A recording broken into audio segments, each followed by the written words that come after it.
Bem-vindos ao canal. Esse é o Papo com Especialistas CPP Talks, podcast do Centro de Estudos Público-Privado da FIP. Aqui a gente fala sobre temas relacionados a concessões e PPPs em uma produção de baixo custo, mas com conversas de muito valor. Quem conduz o papo de hoje sou eu, Thaís Azevedo, e eu tô junto com Felipe Sandi, Fernanda Nicolela, André Brandão, Caio Assunção, todos pesquisadores do CPP. A Fernanda agora vai falar pra gente quem é o nosso convidado de hoje. Obrigada, Thaís. Olá, pessoal. Muito feliz. Mais um episódio do CPP Talks, Papo com Especialista. E hoje o nosso convidado é muito especial. Tenho certeza que a conversa hoje vai ser muito enriquecedora. Nosso convidado de hoje é Marcos Siqueira. Marcos, muito obrigada por ter aceitado o nosso convite. Realmente é uma honra ter você aqui com a gente. E para começar, a gente gostaria de te apresentar. Mas, o que a gente tem feito até agora, tá querendo sair um pouquinho do convencional de uma apresentação dos convidados de um podcast. Então, a gente não vai ler o seu currículo ou buscamos informações no seu LinkedIn. A gente fugiu um pouco disso e perguntamos pro ChatGPT, quem é Marcos Siqueira? Então, eu vou trazer aqui o que ele respondeu e dar abertura para você falar se ele acertou ou se você tem alguma coisa que você gostaria de retirar ou acrescentar. Bom, vou fazer aqui. Marcos Siqueira Moraes é administrador público pela Fundação João Pinheiro, advogado pela UFMG, e mestre em políticas públicas pela Universidade de Sheffield, no Reino Unido.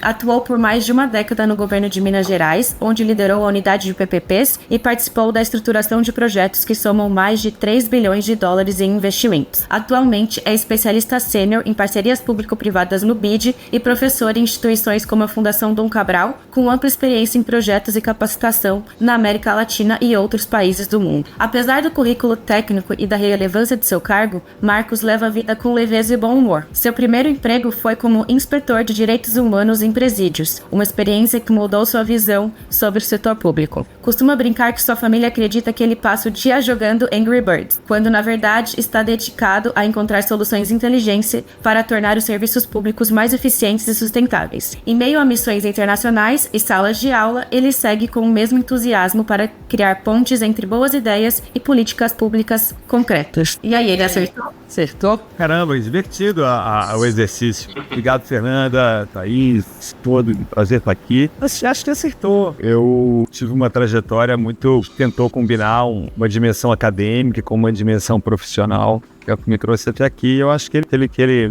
acertou nesse equilíbrio. Mas não sei de onde que ele tirou essas informações aí do Angry Birds. Então, a gente foi checar, porque a gente falou, será que o chat não inventou essa história? E aí a gente foi checar e tem uma entrevista sua de 2016. Fizeram um monte de perguntas pra você do BID. Banco Mundial. Banco Mundial, isso. Não, isso. É mesmo, me lembrei. Pode ser. Isso ficou pra posteridade. Você apaga, né? Você não lembrava, mas no chat lembrava. Pode estar um pouco desatualizado. Do público agora. Sua família já sabe o que você faz? Bom, deve sim, né? Em tema, só para fazer sentido, né? O que hoje eu lidero a prática de estruturação de projetos na América Latina. Estou à frente da equipe que está desenhando projetos, desenha projetos em 14 países, ainda temos 14 países, taxa de infraestrutura econômica e social, mais de 60 projetos que vão gerar uma capacidade de investimento de 18 bilhões de dólares.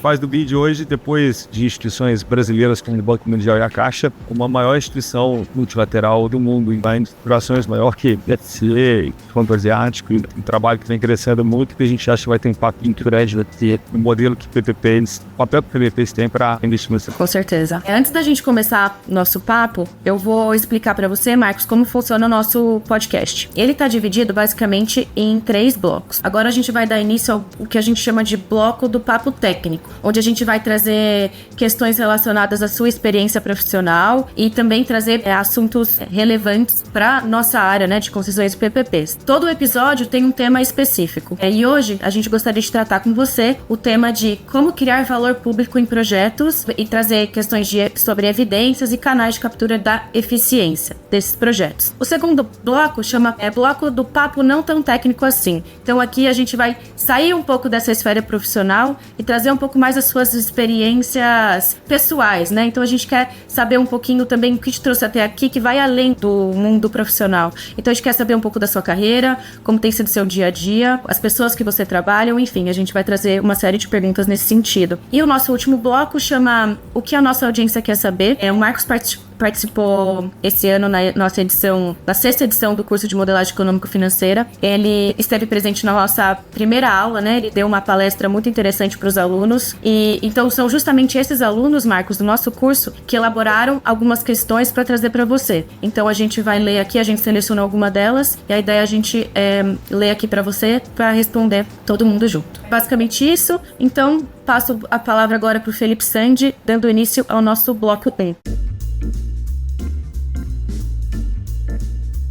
Obrigado, Fernanda. Olá a todos. Estamos aqui 5 contra 1, contra o Marcos. Mas vamos lá, cara.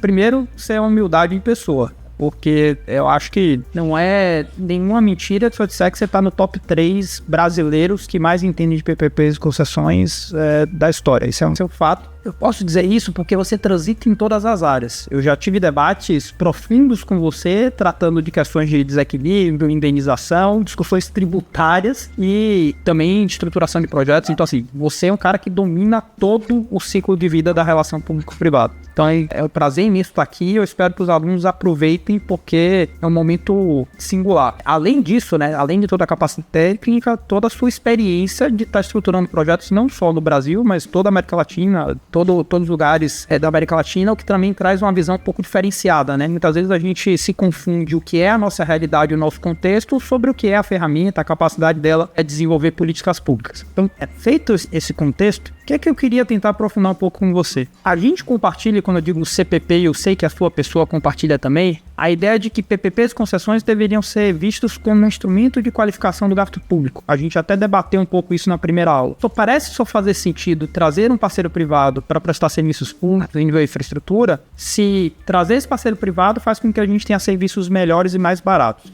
E isso depende basicamente de duas coisas, né? A primeira, que o contrafactual não seja um contrafactual tão bom assim, ou seja, que a burocracia pública, aquilo que quando a gente diz que é melhores e mais baratos contra alguma coisa. Então, quando a burocracia pública não ajuda, e no caso do Brasil, esses serviços não são tão bom prestados, ou não são tão eficientes quando prestados pelo poder público, ou seja, quando esse contrafactual é ruim, e depende também da forma com que a gente faz esses contratos, ou seja, todo o arranjo contratual, os mecanismos de incentivo, como a gente incentiva o parceiro privado a prestar algum serviço e como é que a gente consegue capturar essa eficiência. Eu diria que a gente tem essas duas pontas, né? Precisa ter um contrafactual que permita, porque não seja tão bom assim, e do outro lado, um contrato faça com que a gente capture essa eficiência e transfira para a sociedade. Mas por um lado, me parece que a gente tem pouca evidência, né, sobre de fato qual é o papel da iniciativa privada e se a gente está conseguindo perseguir esse dogma de ter serviços melhores e mais baratos. É uma impressão nossa ou de fato isso acontece?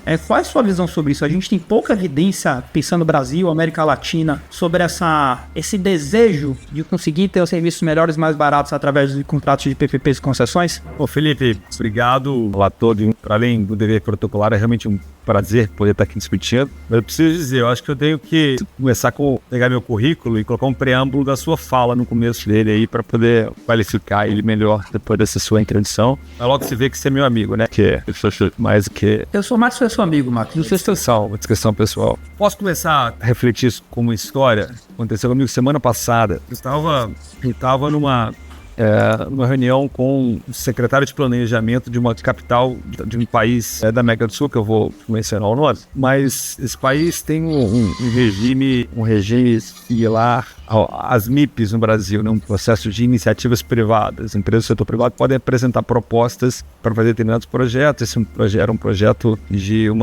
criar uma infraestrutura de tratamento de resíduos sólidos. Enfim, eles receberam, portanto, uma iniciativa privada de uma empresa interessada em desenvolver um projeto via um contrato de parecido com o que a gente chamaria de concessão administrativa. Legal. E aí o cara recebeu 1.000 páginas de documento, contrato de viabilidade, de engenharia, papai liga pro BID. Onde que eles queriam ajuda para transformar aquilo no edital de licitação. Legal, a gente faz isso, é nosso negócio, mas é um processo trivial, né? Preciso fazer várias análises de viabilidade do projeto. Preciso ver se ele faz sentido. Aí o cara me interrompeu no meio da fala, o secretário de planejamento, portanto, pessoa assim, me interrompeu no meio da fala, dizendo, não tá entendendo. O projeto já é viável. Uma empresa privada já me apresentou, então não tem dúvida de viabilidade. A gente só quer ajuda para converter isso aqui num negócio que eu consigo publicar. É óbvio que esse cara estava errado, né?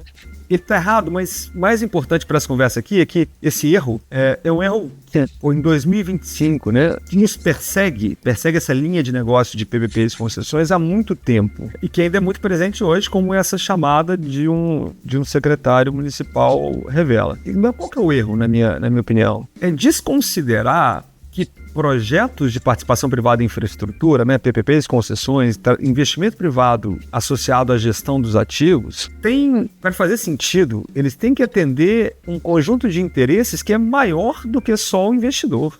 Por sinal, tem pelo menos dois caras aí, tem dois atores, dois stakeholders que, se os interesses não tiverem atingidos, o projeto não faz sentido. Estou me referindo aqui, primeiro, ao poder público. Projetos têm que resolver problemas que o setor público não conseguiriam encontrar solução de outra forma. Me refiro assim, o modelo de PPP tem que aliviar a dor do calo do pé do poder público de alguma maneira. A gente pode pensar que maneiras são essas, que eu acho que está associado ao cerne da sua pergunta. E tem um segundo ator, um segundo stakeholder, cujo interesse é quase desaparecido nesse debate, que para mim tem que ser central, que é o usuário do serviço. O usuário do serviço está melhor com esse projeto via PPP do que estaria de outra forma. Então, esses dois caras, governo e usuário, poder público, assim, comunidade política pública e usuário, tem que ganhar, tem que ter uma relação custo-benefício melhor do que tinham sem o projeto ou com o projeto implementado de outra forma. Então, quando o secretário me diz assim, me interrompe, o projeto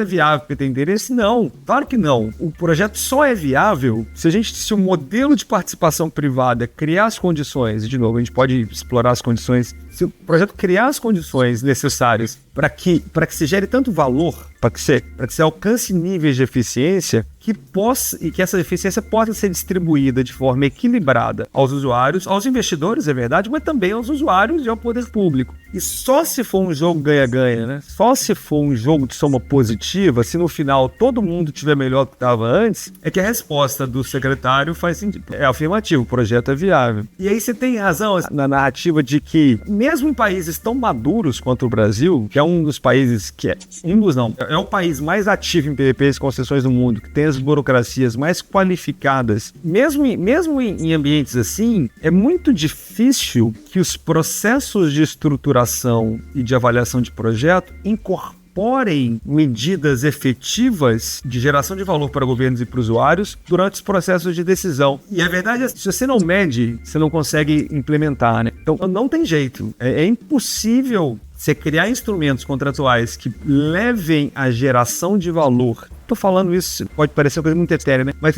os benefícios que os usuários e que o governo tenham com o projeto, se você não consegue medir como que ao longo do processo de estruturação esses benefícios são medidos, avaliados e incorporados dentro dos mecanismos operacionais, jurídicos, financeiros dos projetos e fazer com que isso aconteça. É preciso medir. Se você não medir, você não consegue avaliar. Então, respondendo objetivamente sua pergunta, eu sei que deu uma volta grande, mas é para dizer, eu acho que tem um problema que é entender a maneira como governos e usuários se dão bem com os projetos. Uma vez que você entende isso, traduzir os drivers desse valor para dentro dos contratos. Problema número 2. E problema número 3. Medir que isso está acontecendo para que na hora que você estiver fazendo um próximo projeto daqui a 2 anos, você conseguir saber se esses drivers que você supôs que geravam um valor estão certos e você precisa mudar eles. Mas isso muda, fazer isso tudo que eu falei aqui em 5 minutos, muda completamente, revoluciona a lógica de como estruturar projeto. E hoje, da maneira como a gente faz, as nossas principais entidades que estruturam projetos no Brasil, né, Caixa Econômica Federal, BNDES, eles não estão prontos para fazer esse ajuste no processo de estruturação. Mas eu acho que isso é a grande fronteira tecnológica, né, o estado da arte. Porque o próximo passo que a gente tem que dar no Brasil é trazer essas preocupações, setor público e usuário, para dentro do processo de estruturação, mas não como um estudo lá marginal, como um produto 15, como o centro gravitacional em torno do qual todo o processo de estruturação tem que tramitar. Essa não foi a sua pergunta, né? A sua pergunta foi sobre avaliação. E você tem razão. Se a gente não avaliar adequadamente, a gente vai ser sempre incapaz de fazer essas mudanças no processo de estruturação. Porque as pessoas respondem ao que é visível. Se o impacto dos projetos para o governo e para os usuários não é visível, que é o que eu estou chamando de avaliação, ele nunca vai ser, a gente nunca vai conseguir fazer um mainstream dessas variáveis dentro do processo de estruturação. deixa eu colocar, ver se a gente tá na mesma página. Quando a gente fala do ganha-ganha, essa ideia de medir, a gente precisaria ter contratos preparados para que a gente medisse. Quer dizer, no final do dia, se eu consigo encontrar um bom contrafactual, serviço parecido, etc e tal, que não está sendo prestado por um contrato como aquele, ao longo do tempo eu seria capaz de dizer, olha, para esses usuários, comparado àqueles outros, esses aqui estão se dando melhores simplesmente pelo fato desse serviço estar sendo prestado através desse contrato, e a partir daí a gente conseguir evoluir no sentido de, bom, o que tem dentro desse contrato que faz ele melhor do que aquele que não tem contrato? E com o passar do tempo, a gente ia discutindo dispositivos, né? Olha, quando eu compartilho o risco de demanda numa banda mais estreita, parece que funciona melhor. Quando eu tenho uma cláusula de indenização de uma outra forma, parece que é melhor. A gente vai evoluindo, e aí a gente aqui no CPP é muito ligado a isso, né? Pensando quase que de uma forma científica, né? Você está medindo e, portanto, você é capaz de fazer a diferença. Mas, para além disso, dessas evidências empíricas e desse caminhar para produzir informação suficiente para a gente medir, eu diria que a gente tem pouca evidência do ponto de vista acadêmico mesmo, né? A Thaís está aqui, ela acabou de entregar o mestrado dela, a gente tem muita vontade de desenvolver isso aqui no CPP, mas quando a gente olha para o que foi produzido, Thaís, me corrija se eu estiver falando errado, tá? Eu consigo citar 3 papers que de fato foram divulgados em revistas científicas de renome, mas que falam sobre isso. A gente tem um artigo que fala sobre saneamento, que é do Joelson Kudel. A gente tem um artigo do Joelson falando sobre impacto em rodovias, e a gente tem um artigo muito bem publicado do Sandro que não é exatamente sobre concessões, né? É sobre a atuação privada no setor prisional. Eu não lembro da gente ter mais literatura acadêmica sobre essas coisas. Me parece pouco, né? Quando a discussão que a gente queria avançar, parece pouco. E aí, eu me pergunto, o primeiro passo é esse mesmo? É preparar os contratos? Como é que a gente muda esse jogo? Cara, um grande desafio. Eu tenho a intuição, e aí Thaís me corrige também se eu estiver errado, mas eu tenho uma intuição de que isso faz parte de um problema mais amplo, que é a baixa propensão que a gente tem no Brasil de avaliar política pública. Avalia pouco política pública. Então não é só uma questão de que a gente sabe pouco o impacto de PPPs em métricas pretendidas de resultado de intervenções, mas a gente avalia pouco qualquer intervenção, né? Então isso é um tema que se reflete no nosso mundo. Uma baixa predisposição a avaliar, porque avaliar é uma coisa desconfortável, né? Para todo mundo, especialmente para os agentes públicos. O que eu acho que é uma má interpretação do jogo, né? A avaliação não é uma crítica, a avaliação é uma indicação de oportunidades para a próxima rodada. Primeira coisa que eu acho é isso. Então, de novo, não foi sua pergunta. Sua pergunta foi como mudar esse jogo. Eu acho que a gente precisa mudar esse jogo.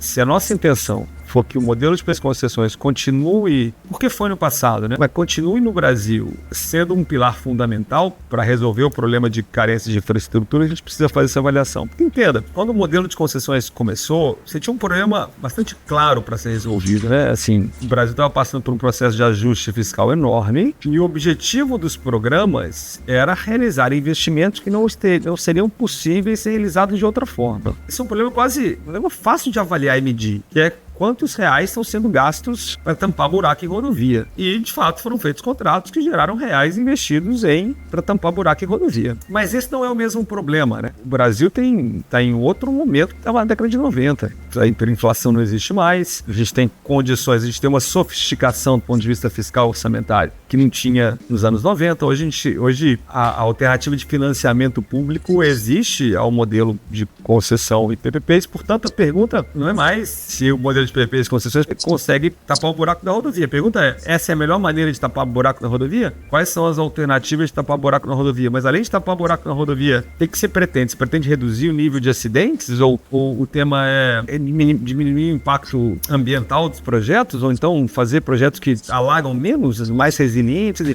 Eu não sei quais são os objetivos de fazer a rodovia. E por sinal, acho que o problema começa por aí, né? A gente tem uma pouca tradição de entender quais são os impactos pretendidos dos projetos. Mas, então, onde que eu acho que a solução para isso precisa começar? Acho que a solução precisa começar com um bom e velho processo de planejamento de política pública. Assim, respondendo a pergunta, o que a gente pretende com os projetos? Eu me lembro dos primeiros projetos que eu me meti no Brasil, de infraestrutura social. Um primeiro projeto que eu tive a chance de fazer, que foi uma penitenciária, depois um hospital e escolas. Quando a gente se aproximava dos desenhistas das políticas, né, dos donos dos projetos, das secretarias de defesa social, segurança pública, saúde, cara, a gente vai fazer um projeto PPP aqui.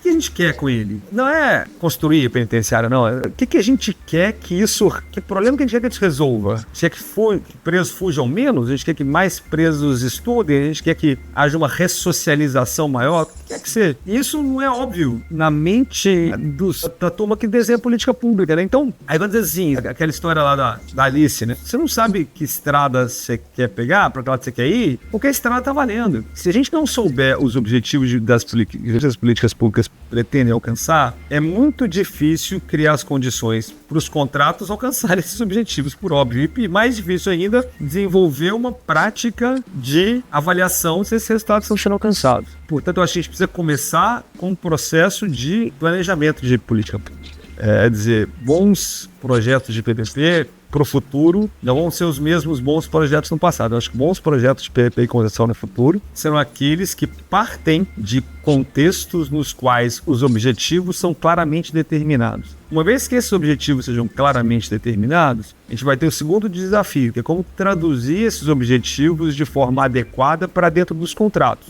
com os mecanismos de incentivo, que a gente imagina, as relações conceituais causais, que a gente imagina gerem esses efeitos. O segundo desafio. E o terceiro desafio vai ser, 10 anos depois que esses contratos estiverem implementados, testar se essas relações conceituais causais que você construiu entre causa e efeito, incentivo e resultado, efetivamente rodaram. Se sim, se não, como, em que medida, mais ou menos, para que isso gere um feedback para as próximas estruturações. Então veja que o desafio que está na nossa frente, na comunidade profissional de PPPs e concessões do Brasil, não é trivial. Vai envolver muita disciplina para que a gente consiga, primeiro, superar aquele assim, desenha esse contrato e pronto. Não. Primeiro, vamos tentar pensar para que serve o projeto. Em segundo, desenhar contratos que façam sentido e que estabeleçam muito claramente essas relações causais. E esperar um tempo para testar essas relações causais no futuro. Eu acho que esse é o desafio que está na nossa frente, e eu insisto, acho que essa que é a grande fronteira tecnológica da comunidade profissional.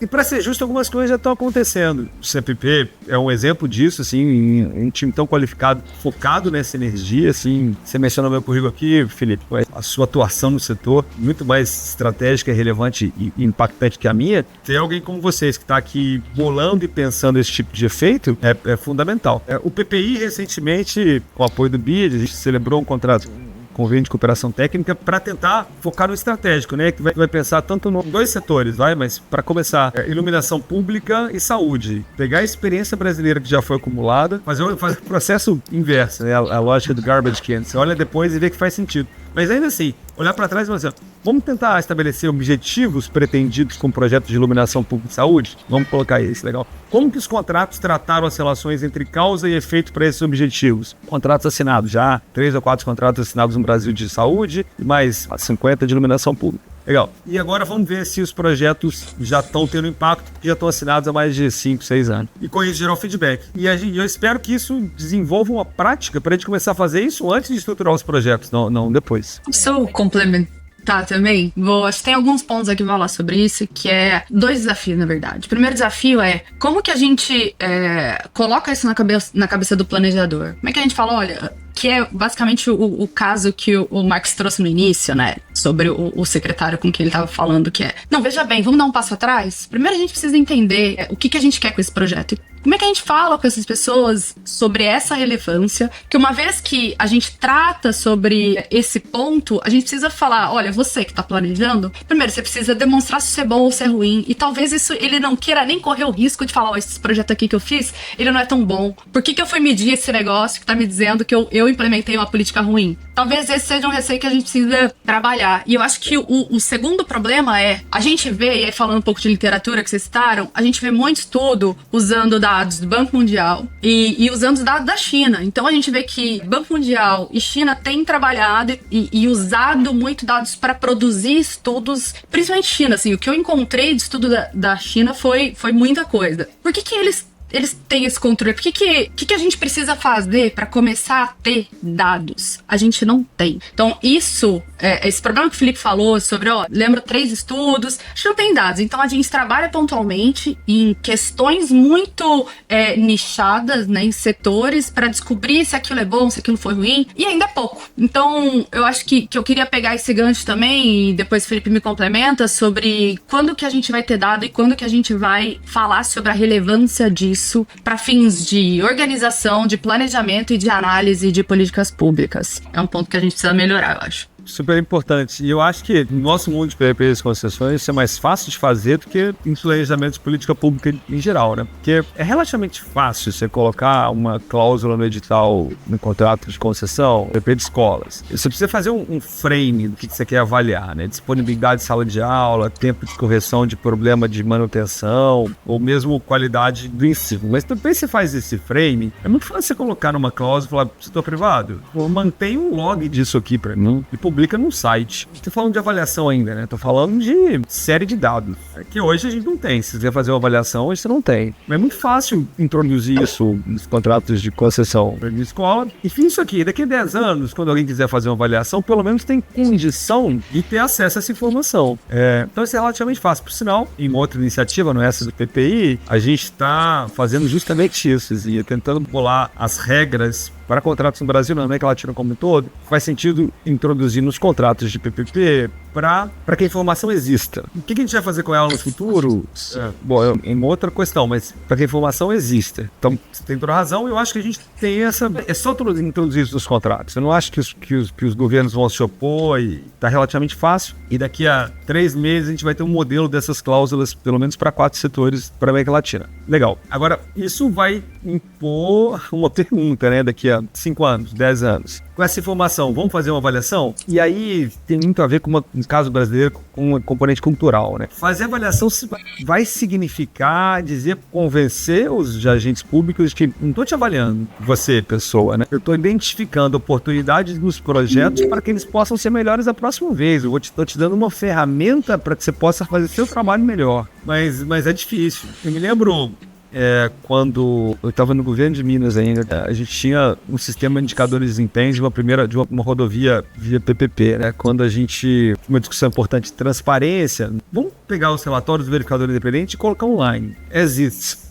A informação é pública. Pela lei de acesso à informação do Brasil, ela é pública. Só que acessar a informação é difícil no Brasil, né? Então eu falei, cara, tinha um site da unidade PPP, coloca os relatórios lá todos. A nota de desempenho da concessionária era muito boa. Era assim, naquele momento era, sei lá, 85%, 87%. Muito melhor, seguramente, do que qualquer rodovia mantida pelo setor público e melhor do que a gente esperava. Senão, você pega um modelo financeiro, então foi modulada para uma nota de 80%. Então ele estava tendo nota maior do que aquela que a gente esperava. E tal. A reportagem do dia seguinte no jornal era: projeto de PPP de rodovia de Minas Gerais falha, porque ficou 13 pontos percentuais abaixo da meta, que era assim. Eu não consegui, eu recebi um pito do governador, eu não consegui explicar pro jornalista, sabe? Mas eu acho que veio o componente cultural, assim, de entender as medições, não como uma crítica, né? Mas como uma oportunidade de melhorar. E eu não sei outra forma de fazer isso, a não ser insistir, continuar publicando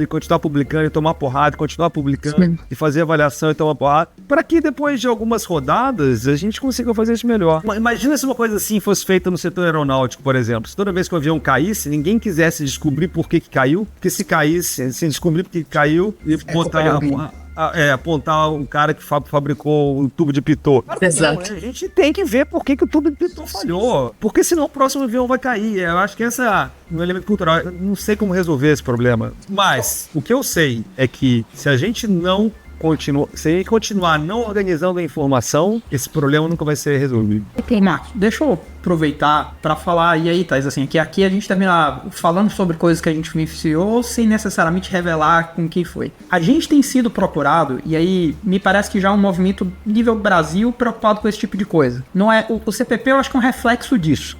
Quem acredita na relação público-privado já percebeu que se a gente não conseguir avançar nessa fronteira, daqui a um tempo a gente pode ter um questionamento da própria agenda, né? Não sei se foi tão bom trazer um parceiro privado, a gente não tem evidência e tal. E aí, recentemente a gente, nesse contexto, né, de pessoas tentando entender qual foi o efeito dessas políticas públicas, a gente conversou com agentes públicos que são muito bem intencionados, excelentes profissionais, mas surgiu esse contexto de eventualmente a gente pode olhar para iniciativas que a gente já teve. Aí a gente teve uma discussão sobre, a gente vai olhar qual foi o resultado do projeto, que é uma visão, né? Tentar entender qual foi o impacto daquela política pública, mas também tinha uma ideia de tentar eventualmente comparar isso com outras factuais e tentar entender qual foi o impacto da atuação privada naquela entrega. A gente teve essa discussão, mas em algum momento um dos agentes públicos fez, mas eu não sei se a gente quer saber o resultado, porque eventualmente o resultado vai depor contra a gestão. E aí, eu acho que é cultural, porque a gente conhece esses agentes, são excelentes pessoas, bons profissionais, mas a gente tem esse medo, né, de eventualmente fracassar e ser responsabilizado por uma coisa que não deveria. Da mesma forma que eu costumo dizer, olha, quando você está estruturando um projeto e você vai a leilão e dá vazio, faz parte do jogo, é um recado, é uma etapa do processo para dizer, olha, do jeito que tá, não tem justo.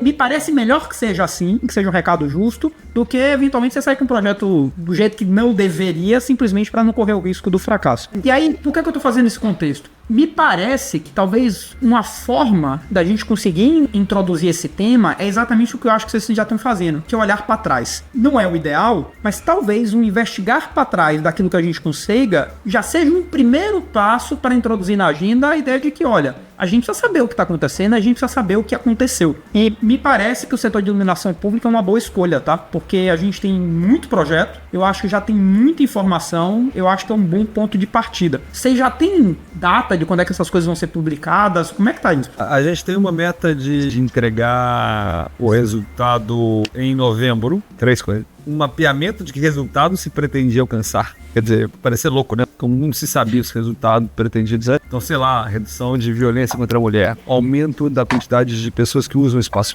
valorização imobiliária, um mapa do que se pretende alcançar e como isso foi alcançado ou não. E o terceiro ponto que eu acho que para mim, se isso não faz sentido, é que instrumentos do contrato viabilizaram maior ou menor alcance desses. Dizer que é um tema cultural e que nos ajuda. Esse debate de iluminação pública que a gente está tendo com o governo brasileiro me revela. Esse problema surgiu, né? Em algum momento disseram, não vamos fazer por causa disso. Qual foi a promessa que a gente fez? Bacana, eu entendo o desafio, mas vamos tentar 2 coisas. Primeiro, apresentar só dados agregados. Mas mais importante, a narrativa da conclusão. A narrativa da conclusão não é esse projeto fez isso ou aquilo errado. A narrativa da conclusão, que pode ser a mesma coisa, mas tem a ver com a maneira como se apresenta, vai ser a próxima rodada de concessões deveria fazer as coisas assim. Então, eu acho que talvez, para ter nosso primeiro desafio de enfrentar esse desafio cultural, seja tratar os resultados das avaliações não como uma medida do que foi feito certo ou errado, mas como uma recomendação para o futuro. Talvez pode parecer uma mudança sutil, né? Um jogo de palavras, mas talvez esse seja algo mais, tenha menos resistência. Isso, óbvio, vai mudar a maneira como a gente apresenta os resultados, né? Mas se for esse o preço para a gente começar a fazer a avaliação, eu topo pagar. E eu ouvi essa frase do Assunção outro dia, uma discussão que a gente teve, que eventualmente esses resultados poderiam ser colocados como lições para frente e não a crítica do passado. E aí eu lhe pergunto, qual o papel, eventualmente, de BID, Banco Mundial, sei lá, Banco do Brasil, que agora está envolvido com essa questão de capacitação, para fomentar essa agenda? Porque me parece que o dinheiro necessário para essas investigações, eventualmente, não vai vir dos governos, né? Assim, custa caro fazer essas coisas. E, eventualmente, as respostas não são desejadas. Como é que a gente tira essa agenda de investigação do papel? É isso, tem toda razão. Em termos bastante práticos, o BID está num lugar muito confortável para falar isso que eu falo, né? Eu não estou sob a pressão que os agentes públicos estão de consolidar a agenda. Então, esse conforto da minha cadeira é o que viabiliza eu poder avançar com essa agenda sem as restrições que outros tipos de atores têm. E tem uma outra vantagem nessa minha cadeira, que é assim, eu estou muito envolvido, o BID, né? Está muito envolvido na agenda de estruturação de projetos no Brasil, até o pescoço. Então, isso também me dá o privilégio, que entendo é raro, né? Mas é um privilégio de poder traduzir as lições das avaliações para dentro das minhas estruturações. Então, eu estou jogando o jogo, eu tenho a possibilidade de jogar o jogo em promover a agenda de avaliação, incorporar as lições nas estruturações, e que é uma outra coisa que é um pouco diferente, né? Que é ainda introduzir dentro dos contatos do modelo que eu estou estruturando, dos modelos que eu estou estruturando, as obrigações de reunir informações para viabilizar futuras avaliações. Então, consigo avaliar, consigo introduzir as lições de avaliações dentro dos contratos e consigo obrigar que os contratos organizem informações para que novas avaliações possam ser feitas no futuro. Então isso me põe numa posição que quase nenhum tipo de agente tem de empurrar essa agenda. E a gente tem tentado fazer isso de maneira muito clara. No Brasil não, na América Latina como um todo, a gente está tendo esse mesmo debate agora na Colômbia. A Colômbia, como você sabe, implantou um enorme programa de concessões rodoviárias, a 4ª geração de concessões rodoviárias e em seguida a 5ª, mas a 4ª foi que concedeu mais de 2.000 quilômetros de rodovia e tal, de forma bastante efetiva. Lá, diferente dos modelos no Brasil, já volto aqui para o seu tema, Felipe, mas lá, diferente dos modelos no Brasil, você teve um modelo sofisticado de alocação de risco, e vários riscos são alocados no poder concedente, incluindo temas de custo de desapropriação, temas de cumprir condições socioambientais, os condicionamentos de licenciamento implicam em pagamentos públicos adicionais, por risco de demanda, por meio daqueles esquemas de bandas, vários riscos de demanda em várias rodovias foram concedidos por poder concedente. Então, é o seguinte, esses contratos já estão rodando há 5 ou 10 anos. Quantos desses riscos se efetivaram? Quanto o governo teve que pagar por causa desses riscos?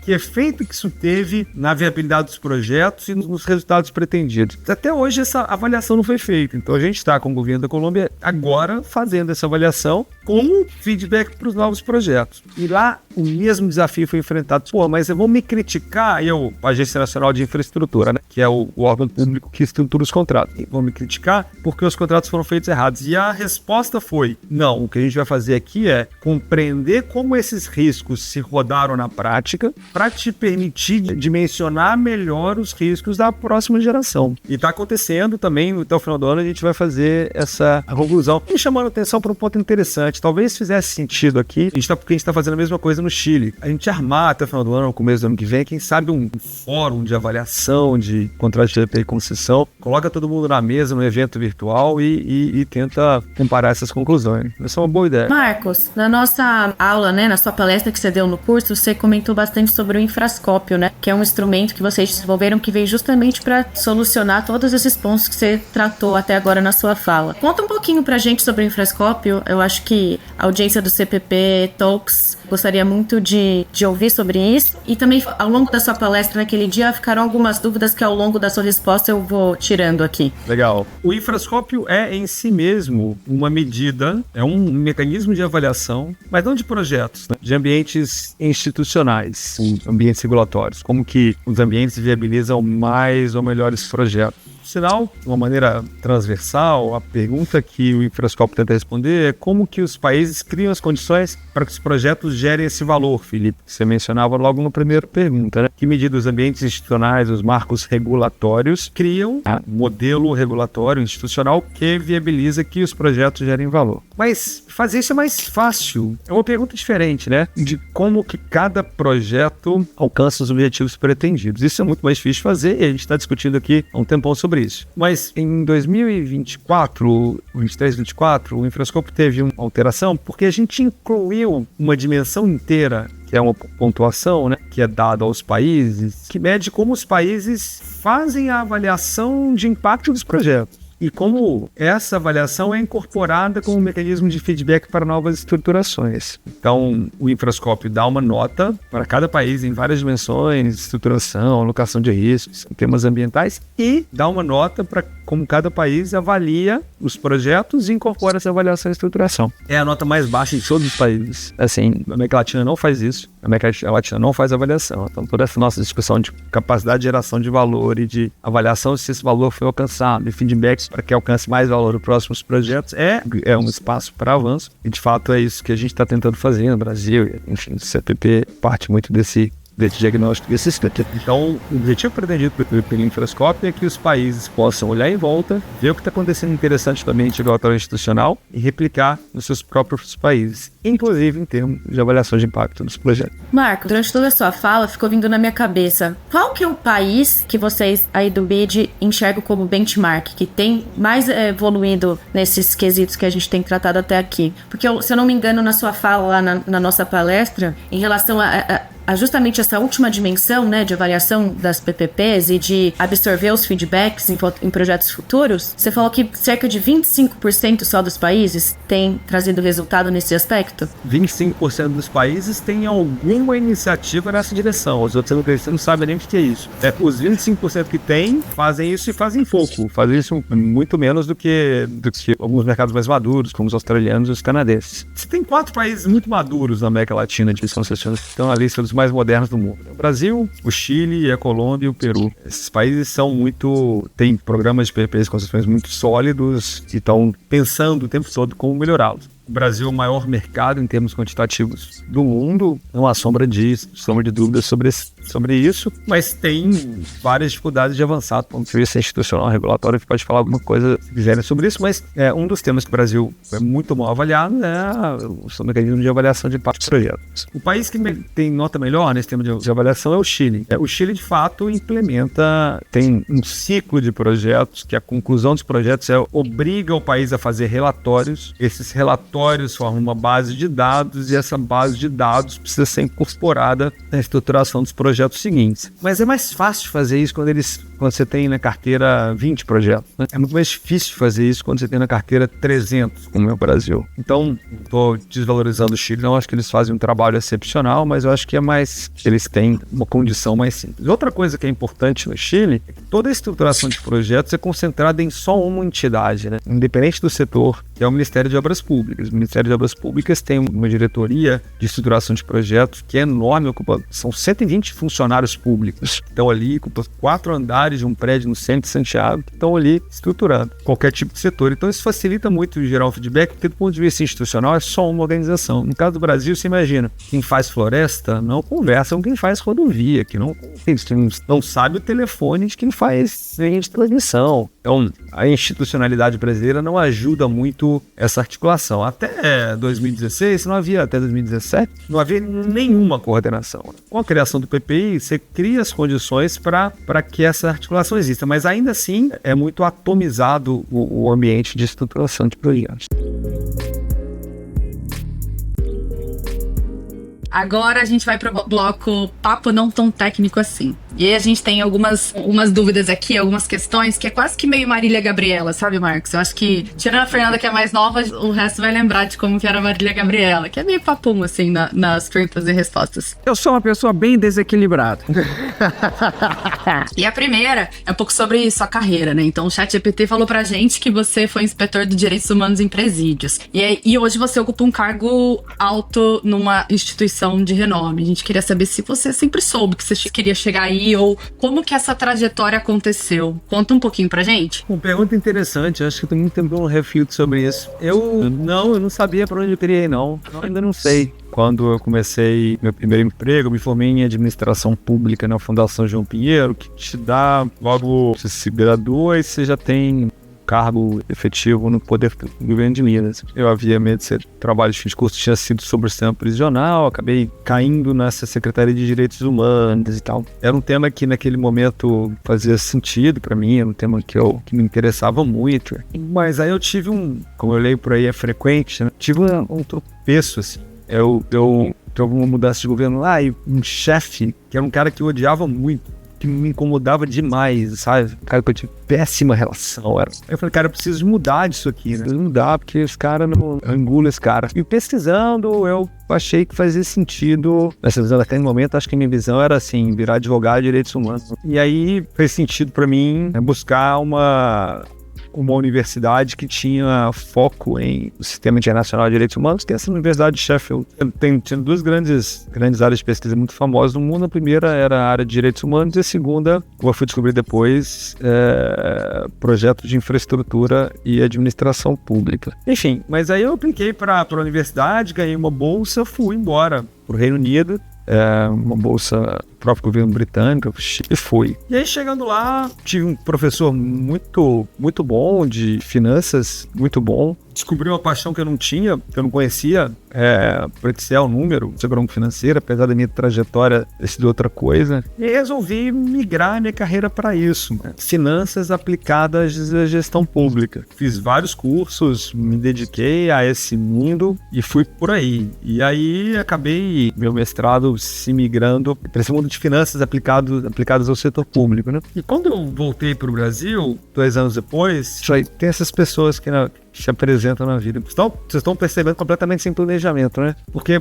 quando eu voltei para o Brasil, eu tinha tido um professor na Faculdade de Direito que tinha virado como secretário de Defesa Social do governo de Minas e secretário de Planejamento, enfim, veio a se transformar depois em governador, senador, Dona Anastasia. Mas que um dia me chamou, você está voltando para o Brasil, vamos tomar um café? Vamos, ele tinha assim, tomemos um café. Então, a gente está querendo instituir aqui um programa de PPPs. Já tinha sido uma ideia, assim, em 2003, estava se consolidando, enfim, o programa foi constituído, tinha um cara que estava liderando isso lá, que era o Ataí, e você não queria atuar, tinha alguns projetos no pipeline, um deles a penitenciária, como eu me referi. Quero. Esse é um tema que permitiria eu aplicar esse mundo de finanças que eu tinha recentemente desenvolvido um gosto e aceitei. E aí fiquei 10 anos, trabalhando no programa de PPPs, consolidando o programa de PPPs de Minas, fizemos vários projetos, 8 anos. Então, eu fui exposto ao mundo de PPPs e concessões numa parte relativamente tarde na carreira, né? Depois que eu já tinha passado por alguns exercícios e por culpa daquele chefe que eu não gostava. E isso aconteceu. Acho que as condições que o governo de Minas me colocaram, eu sou muito grato, tanto ao senador Anastasia, ao governador Anastasia, quanto as condições que o governo de Minas me viabilizou, porque o programa de PPPs de Minas Gerais avançou muito, né? Vários projetos foram feitos e a gente teve a chance de fazer várias coisas. E aí, quando chegou a hora de sair do governo de Minas, porque não havia mais o que fazer, eu também tive a escolha de mudar de área. Mas aí algumas pessoas me sugeriram, quem sabe a gente não consegue exportar esse conhecimento que foi acumulado aí para outras áreas. E aí foi quando a Radar PPP foi criada, a gente resolveu criar a Radar, que foi também, apesar de todas as probabilidades, um sucesso, né? A empresa cresceu muito e eu consegui trabalhar por ali. Nesse momento foi a segunda grande mudança na vida, porque depois que a Radar PPP tinha crescido, a gente tive a chance de fazer vários projetos em vários lugares do mundo, como Radar, a consultoria, ganhou algumas licitações do Banco Mundial, então eu tive a chance de navegar no mundo internacional ali, uns projetos na África, na Ásia. E aí, nesse meio tempo, pintou o convite do BID o BID tinha consolidado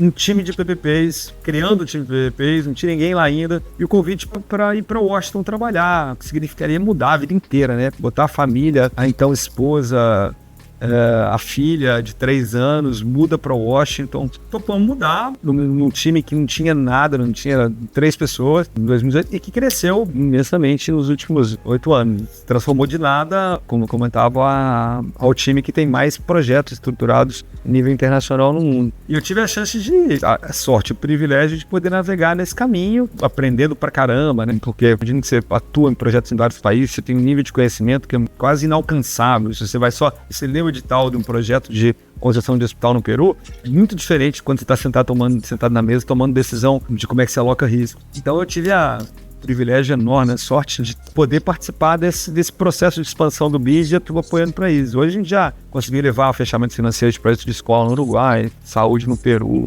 vários projetos de água, saneamento no Brasil, fora dele, América Central, Jamaica, enfim, para todo lado. E aí esses últimos 8 anos para mim, eu estava igual criança em loja de bala, né? Porque o acesso a esse conhecimento enorme e a essa diversidade institucional, que é o que nos trouxe até aqui. Foram alguns eventos assim, e eu acho que eu tive muita sorte. Vou fazer uma pergunta rápida aqui, pensando nos nossos ouvintes, né? A gente atende muita gente que está na parte do direito e que tem alguma dificuldade com relação à matemática, finanças, essa parte interdisciplinar. Eu lhe conheço já há algum tempo e eu sei que, por exemplo, você gostava de robótica, você estudar outras coisas. Você é um cara multidisciplinar, né? Eu sei que você é tentado pelo conhecimento. Você está o tempo inteiro absorvendo coisas de diferentes áreas. Qual a importância de ser multidisciplinar nesse mundo que a gente vive, né? Tá aberto a saber outras coisas. E eu falo isso porque muitas vezes a gente enxerga, às vezes um aluno ou alguém que tá próximo com uma certa resistência de, mas eu sou advogado, eu tenho que aprender a fazer conta, o que é que isso vai me servir? Quão importante foi essa coisa que é sua? Porque eu sei que você é multidisciplinar e que você faz diversas coisas. Eu lembro da ideia da robótica. Há muito tempo atrás você já falava que gostava.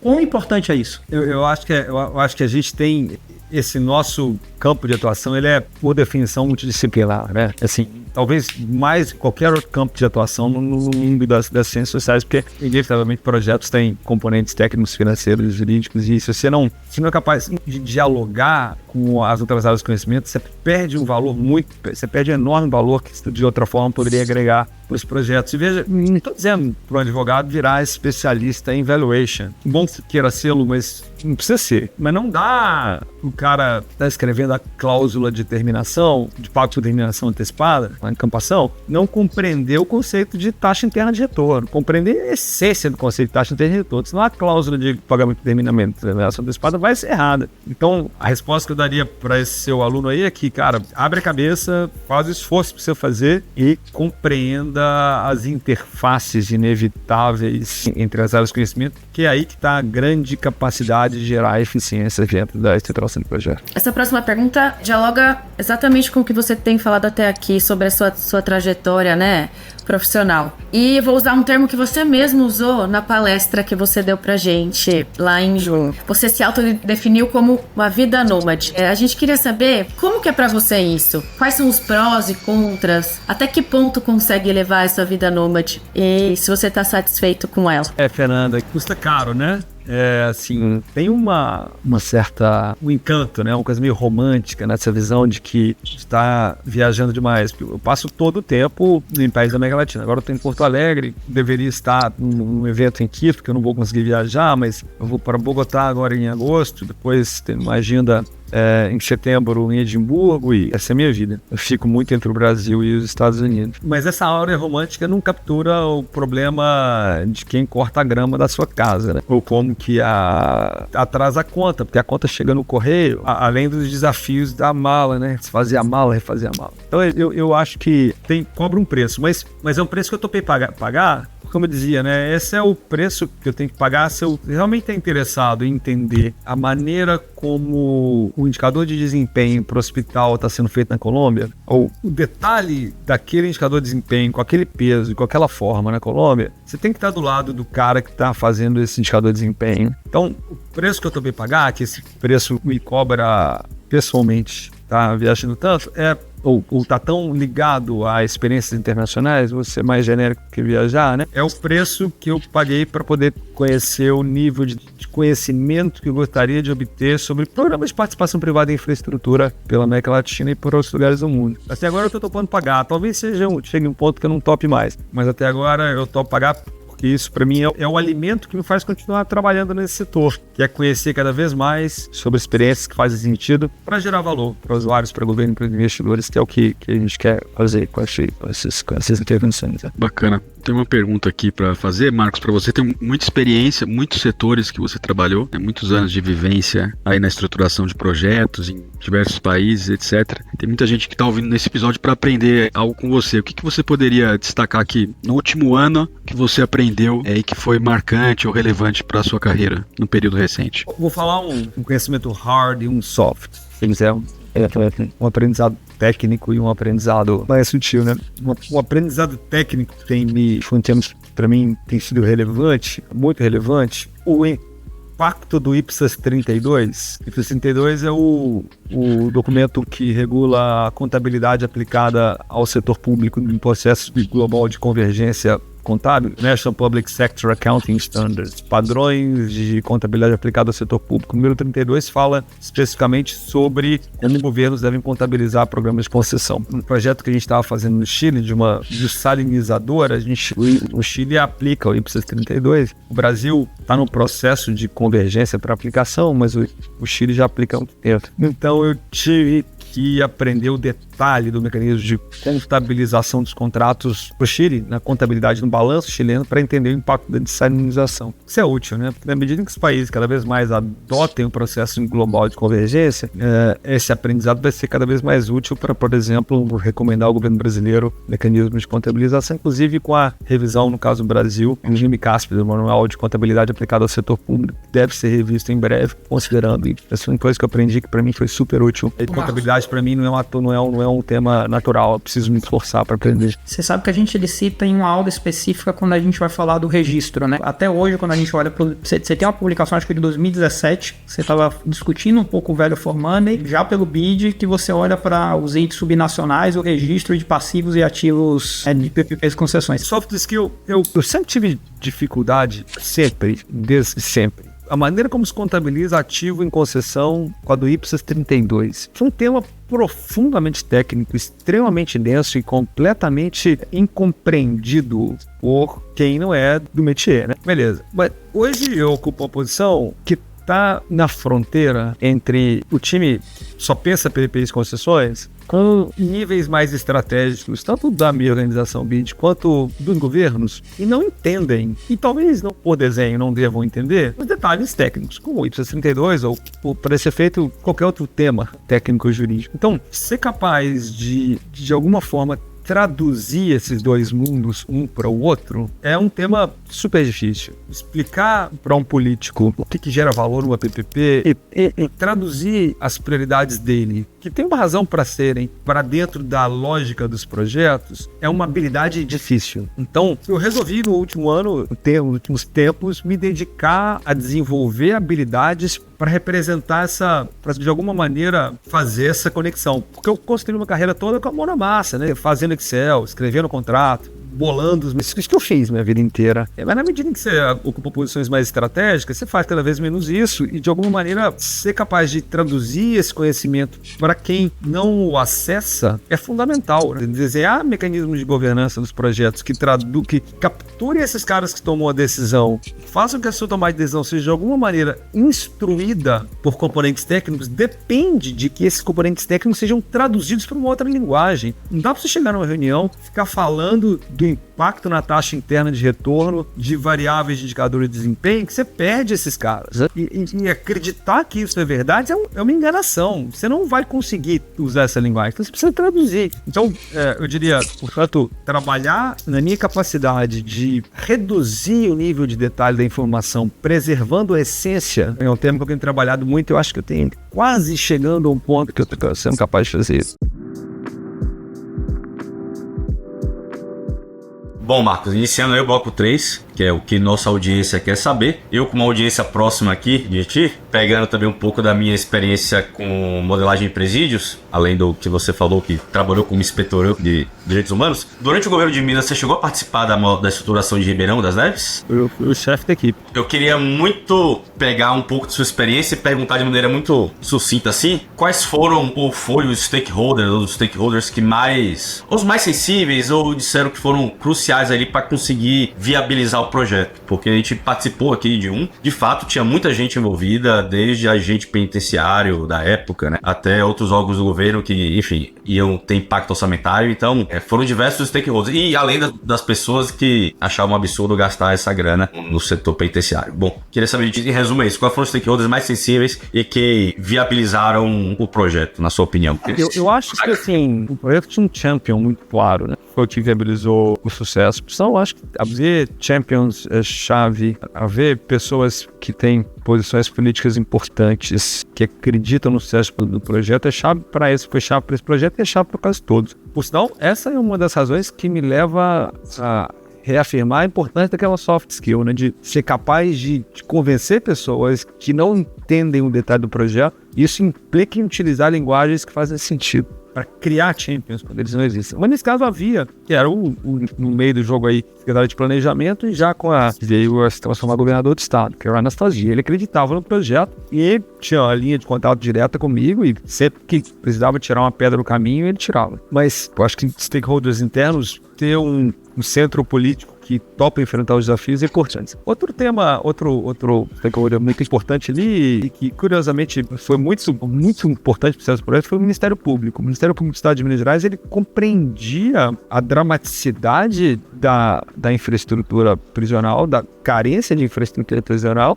e os promotores compreendiam que isso poderia expandir o sistema, que era um mecanismo potencial para expandir o sistema. Então, o Ministério Público, com frequência, é um detrator. Nesse caso, era um grande apoiador. Do ponto de vista institucional, que não quer dizer que não houvesse promotores ali que não tivessem problema. Do ponto de vista institucional, de uma maneira geral, compreendia a relevância do projeto. Outro stakeholder também foi chave para o sucesso, porque também se converteu no apoiador do projeto, foi o Conselho Estadual de Política Criminal e Penitenciária, que é um órgão que tem representação do setor público, privado, melhor dito, da sociedade civil, e que se transformou também num ator importante, assim, de apoio. Em algum ponto, até o sindicato de agentes prisionais se converteu, porque na prática, como você tinha um problema crucial no Estado, eram muitos contratos com agentes prisionais que eram precários. Então hoje eu não sei como é a situação, mas sei lá, você tinha 1/3 dos agentes prisionais que haviam de fato feito concurso público. Outros 2/3 eram contratos temporários, muito instáveis. E a PPP viabilizaria a contratação, ainda que via CLT, viabilizaria a contratação de um grande número de agentes prisionais. Então o problema prático aqui que em geral se coloca, que é, bom, não haverão mais contratos via estatutários, né, de servidores públicos serão substituídos por CLT. Aqui a questão que se punha era contratos provisórios de 6 meses por contratos seletistas. Pelo menos o cara tinha FGTS. Então mesmo o sindicato percebia aqui uma oportunidade de expandir a estabilidade do emprego, por mais contraditório que isso possa parecer, mas isso deriva de um problema que havia na contratação de servidores do Estado de Minas Gerais. Hoje eu não sei como estava. Né? Então a gestão de stakeholders foi um processo longo. Eu tive a chance de publicar um pouco contando essa história numa publicação que o Dente de Minas fez, tá? Para resultado, depois eu envio para vocês. Caso tenha interesse, tratando esse processo de convencimento, de fato foi desafiador. Que no final foi chave para o sucesso do projeto, né? Houve muito pouca posição. Pô, obrigado. Legal. Vamos agora então para a nossa última pergunta. Um dos nossos alunos perguntou, Marcos, o que o Brasil pode obter de aprendizado com o que ocorre em alguns países europeus, como saneamento em Paris, e Berlim e rodovias na Espanha, em que o setor estatal voltou a operar esses serviços que antes estavam concedidos. Legal. A primeira reação, assim, eu acho que o Brasil olha pouco para fora, né? A gente tem síndrome de país grande, né? A gente olha pouco para fora. Mas eu acho que não era essa a provocação do aluno. Eu acho que a provocação é, será que o modelo de PPP realmente funciona? Eu acho que tem um primeiro ponto. O Felipe tocou numa reflexão na largada, que é o contrafatual, né? O contrafactual das PPPs e concessões no Brasil, da execução pública direta, é fácil, né? Porque a execução pública direta no Brasil é tão ineficiente que torna o modelo de PPPs relativamente muito mais atrativo do que em outros países, como a Espanha ou a Inglaterra, ou a França, que dedicaram muito tempo e energia para modernizar os seus processos de execução pública de infraestrutura. Então, a razão que faz sentido para Paris nacionalizar o projeto de água não me diz nada sobre a nacionalização do serviço de água do Rio de Janeiro, porque tem um histórico de uma ineficiência muito grande na execução pública do projeto do Rio de Janeiro. Então, o primeiro ponto eu não acho que a lição é o setor público é mais eficiente que o setor privado. Mas acho que há lições importantes, tá? Que incluem por que os modelos de participação privada aí não foram tão eficientes quanto se pretendiam ter.